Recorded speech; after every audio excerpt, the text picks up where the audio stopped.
all for coming today, and thank you to everyone in Milton Keynes Labour for all the work that you do, all the work you've done over many years, and make sure that the 50th anniversary of the foundation of Milton Keynes becomes the time when it gets a Labour Council, which it has, and 2 Labour MPs, and plays its part in returning Labour to government in Britain. Thank you all for being here today.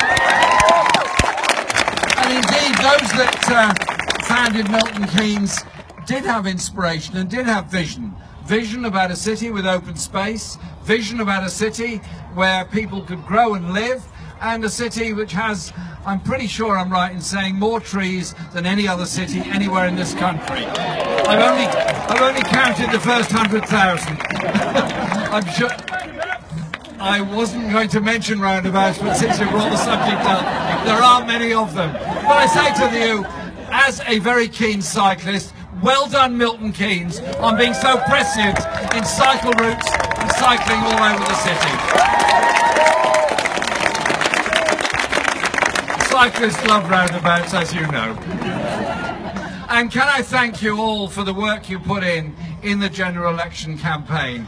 All the incredible work that was put in by Charlene and Hannah as your 2 candidates, and the results that you achieved in the election campaign. And I thank Peter for his work in leading Labour on the council, and we've been here before on election campaigns, and it's certainly made a difference, and it's going to make a difference in the future.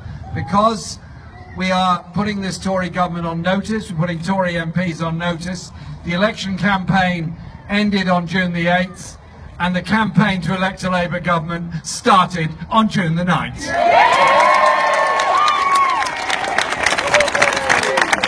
And I want to welcome and thank Mohammed for winning Bedford for Labour. We'll hold Bedford for Labour, and what a brilliant representative Bedford had. Somebody who represents and understands his city and stands up for the people of that city and stands up for the health needs of Bedford, of Milton Keynes, of Luton, of the entire area. We're not going to be dragged into some competitive debate between 3 cities or anywhere else in this country, between different towns and cities.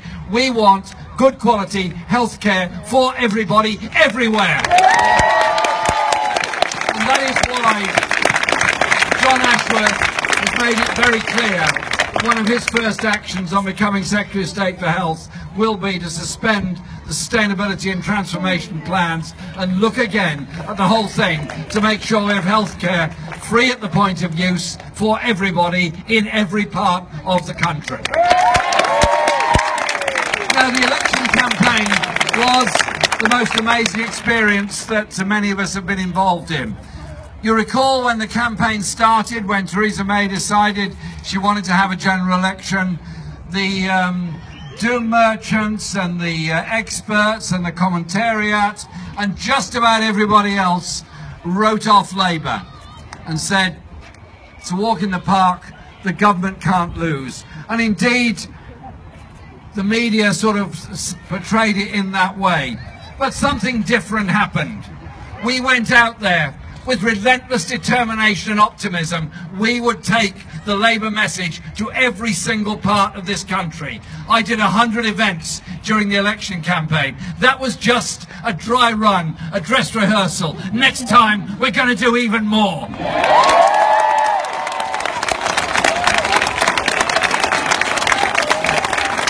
And the turning point in the campaign, I'm sure you would all agree, was the publication of our manifesto. For the many, not the few. A manifesto that showed things can, should, and I believe will be done differently in the future. There was a banking crisis, 8-10 years ago, caused by greed, caused by a lack of global regulation, caused by a subprime mortgage crisis in the United States, and paid for by public services and the poorest and most vulnerable people in every country that imposed austerity on the public realm. So the Tories and Lib Dems took the political decision in 2010 that they would slash expenditure by the DWP. They would slash expenditure by local government.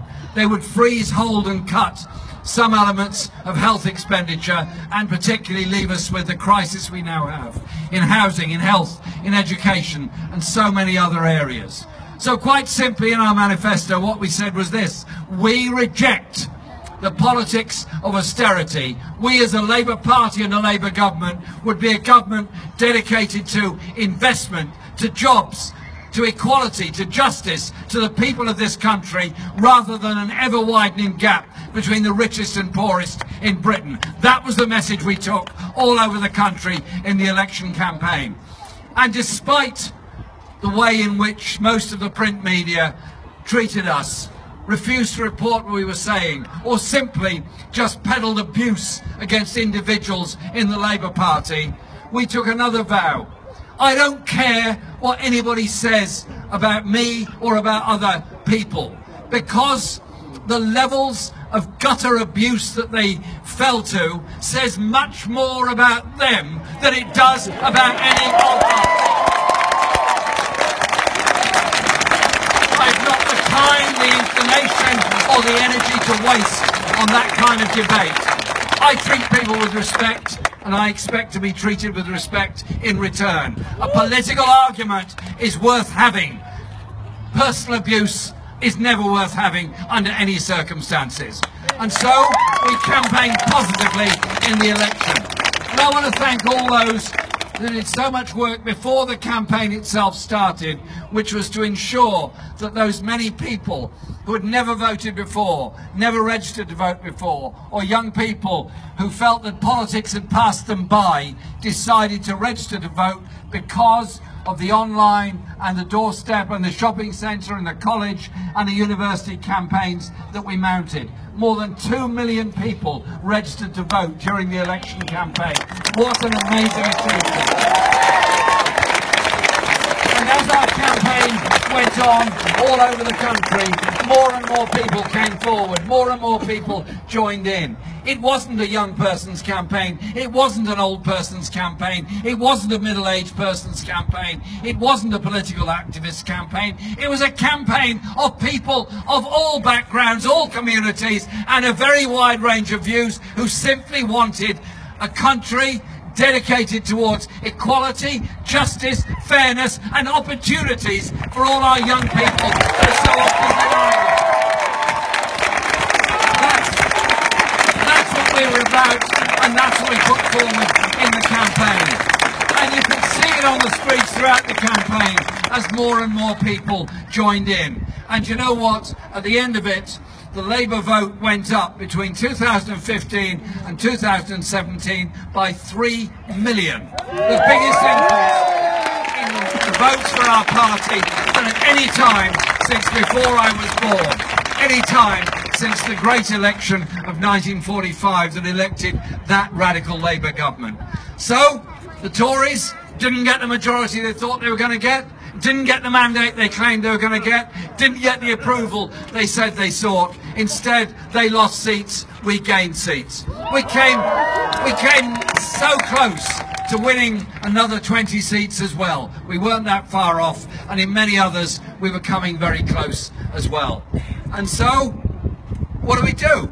We put a simple motion to Parliament. The first vote of this Parliament was, would you lift the public sector pay cap, knowing full well that NHS workers have seen a 14% cut in their wages over the past 7 years? Do you know what? We voted for it. The opposition parties, for the most part, did, but one was missing. The DUP. I wonder why. £1 billion had been found for their pet projects in Northern Ireland. In other words, Theresa May can find £1 billion to buy off the DUP, but cannot find more money for nurses, doctors, health workers, paramedics, firefighters, and so many other key people in the public services. So, that says it all. That says it all. The crocodile tears for the emergency workers that performed so bravely in Manchester, London Bridge, Westminster, Finsbury Park, Grenfell Tower and all the other problems and disasters we've had. Crocodile tears for them of thanks but then no more money, no pay, and continued underfunding. And when the Mayor of London wrote to the Home Secretary pointing out the desperate need for more money for firefighting in London, he was told, no way, you're not getting it. Well, I'm sorry, this government doesn't understand the needs of people across this country, or doesn't want to understand, and is not prepared to tax where it could be taxed in order to pay where it's necessary to pay to improve our public service. And so the fundamental message we put was of investment in health, in housing and in education. I'll give you examples of where we want to invest. We want to invest through a national investment bank all across the country to develop new high-tech industries, to develop those sustainable jobs for the future, to develop that manufacturing base of our economy, and to negotiate a tariff-free trade access to Europe to protect jobs all over this country. Our priority is protecting and improving employment and living standards for everyone all over this country. Our priority is not enriching those that are already very well off. We also feel very strongly that in this city, above all else, which has done so much for education of so many through the Open University, a foundation by the 1960s Labour government led by Harold Wilson and the Arts Minister Jenny Lee that founded the Open University. We want to end the scandal of students paying up to £9,000 a year for university fees. End the scandal of college fees. End the scandal of the costs for so many to undertake adult education courses. And the loss of EMA means that many youngsters from poorer backgrounds simply don't see the point of carrying on. If a young person can't achieve what they want in college, university, can't achieve the skill that they want to achieve, they lose and we lose because we've lost that skilled person. Surely it is well worth raising corporation tax, raising a tax on the very wealthiest 5% of our population to make sure that everybody can go to college, can go to university, can develop the very best in their lives. Other countries do it. Other countries do it, and so should we. But before you get to a situation where young people are even thinking about college or university, there is the underfunding of our schools. School budgets cut, school budgets frozen, teaching posts being lost, courses being dropped, head teachers tearing their hair out, trying to wonder how they're going to get through an academic year. When they should be concentrating on education, they're concentrating on how they can possibly keep the schools running. We will fund schools properly in all parts of the country so that we don't have so many children in oversized and supersized classes. And our children, before they go to school, will get 30 hours per week free support in a preschool place facility to learn all the social skills they need to grow up together. And our children in school will get a nutritious, good quality, free lunch for all of them in primary school throughout their primary school career, eating it together and experiencing that together.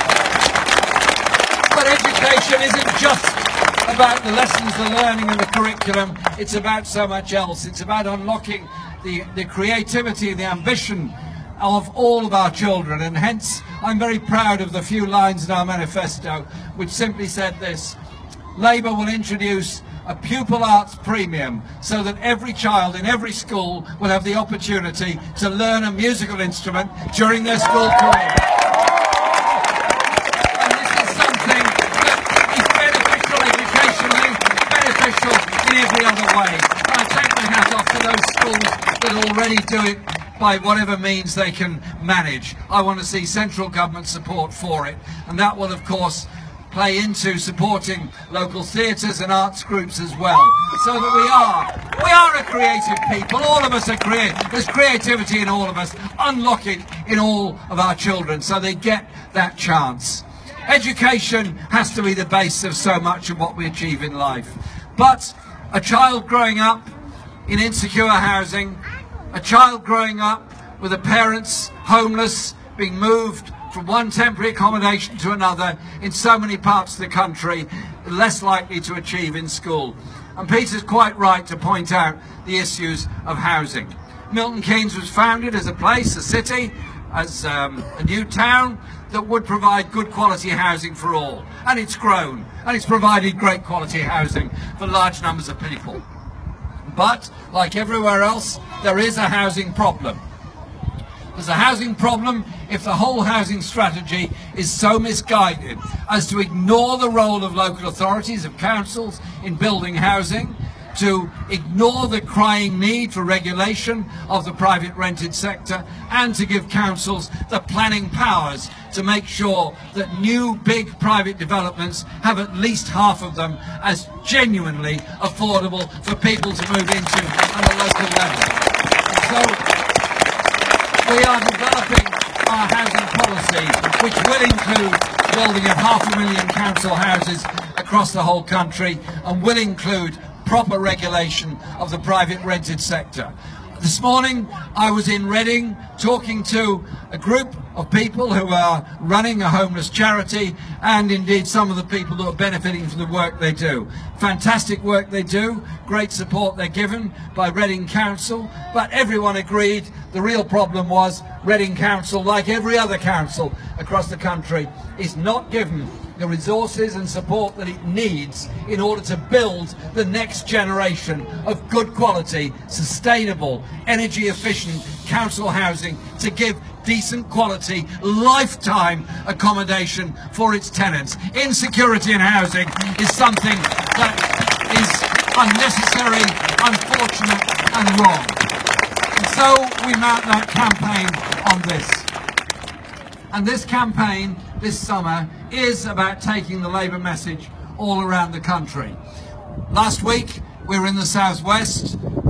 This week later we're going the northwest. We're campaigning in Scotland. We're campaigning in the East Midlands, all along the south. We're campaigning all over the country, carrying that message of why we challenge this government on what it's doing, why the Labour Party offers something transformational and different, and why we put this government on notice. And there can be no issue more fundamental to this than the National Health Service. The National Health Service, the foundation of which was nigh Bevan as much as anybody else. It was a Labour achievement after the Second World War, the principle of a National Health Service free at the point of use as a human right for all. Something very fundamental about our beliefs, our values, that we would want to ensure there is health care free for all time. Sadly, it's under threat. It's under threat from an internal market. It's under threat from constant reorganisation. It's under threat from underfunding, and it's under threat from privatisation and contracting out of services. And that breaks up that sense of community and unity within the NHS. And it will cost, yes, and it will mean higher rates of taxation for those that can afford it in order to pay for it in the future. But as far as I'm concerned, I want to deal with issues of health inequality. I don't see why the poorest should have a shorter life expectancy than the richest, why those that live in the best suburbs live longer than those that live elsewhere. It can't be right. It does mean a serious investment and look at our health service, and real parity of esteem for mental health and physical health, so those going through a mental health crisis get the same priority of urgent treatment as anyone else. And as you well know, in every hospital there are groups of people who are staying in hospital longer than they need to or want to or should be there. Why? Because of the shortage of social care, the lack of sufficient space for social care. These things are very important.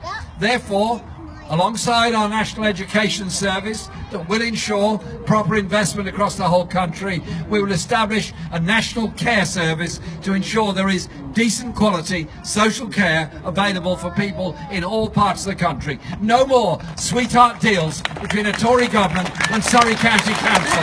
Instead, fairness and justice across the whole country. So that is what our campaign is about. It's about health, it's about education, it's about housing. Above all, it's about opportunities and how we view our society and our future.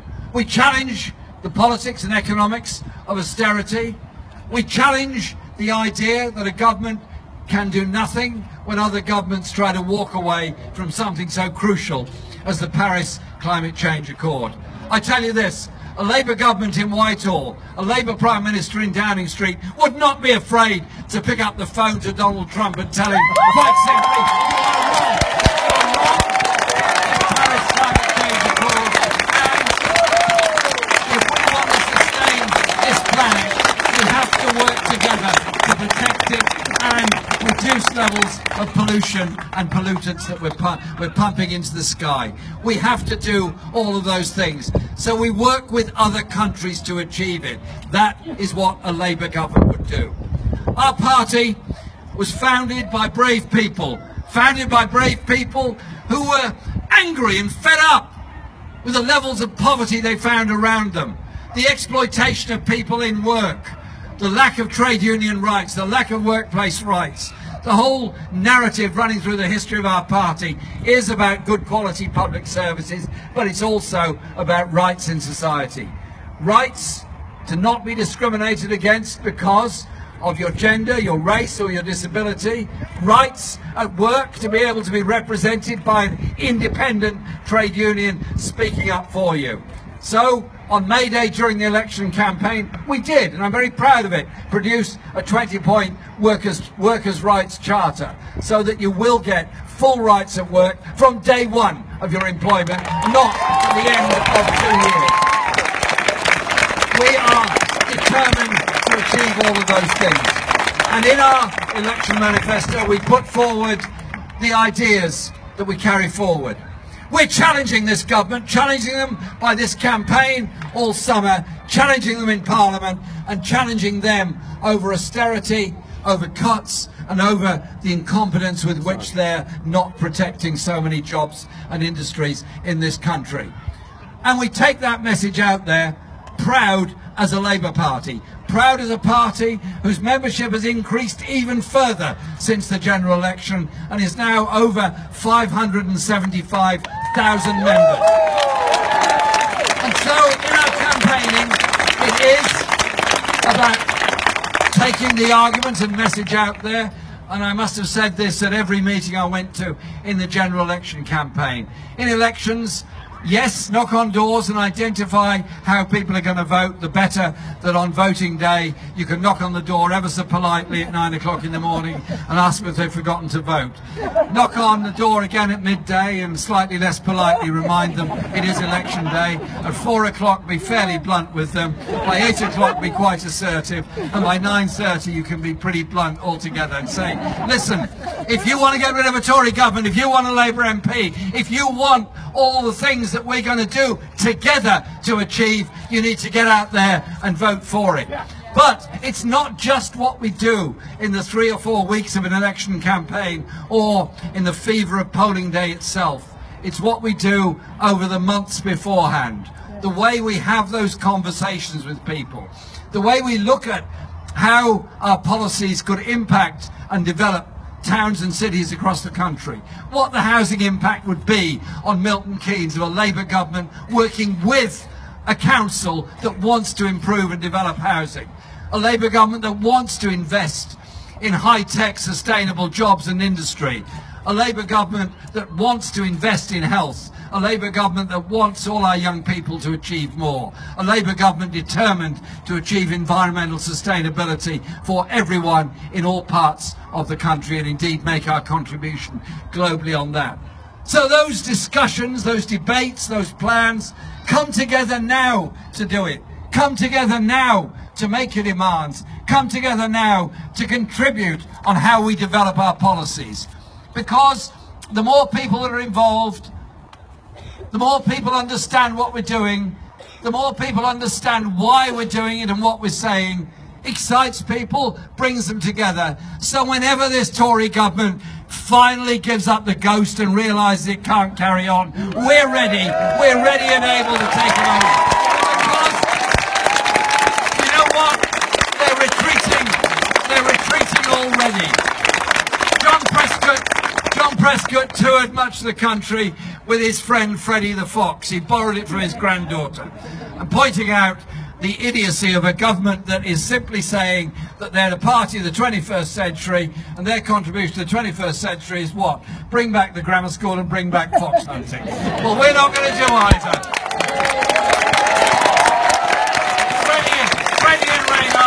Freddie and Reynard are safe with us. But it's about us. Us together. Look around you in this audience. We're everybody, aren't we? We're young, we're old, we're black, we're white. We have disabilities, we don't have disabilities. We have lots of differences of how we look at things. But we're fundamentally united on the kind of world and society that we want to live in. And if people try and divide us, it's not going to work. Communities coming together achieve far more than communities that are divided. Don't blame minorities for problems. Don't blame each other for problems. If you must blame somebody, blame those that believe in the politics of greed and envy and inequality and injustice, rather than those that believe in bringing people together to achieve things together as society. That's what Labour offers. That's what Labour's about. And that's why I'm very proud to lead this party. Very proud of the campaigns we're mounting all over the country. Very proud of the numbers we've got. Our conference this year will be the biggest ever. Our party will be even bigger than it is now.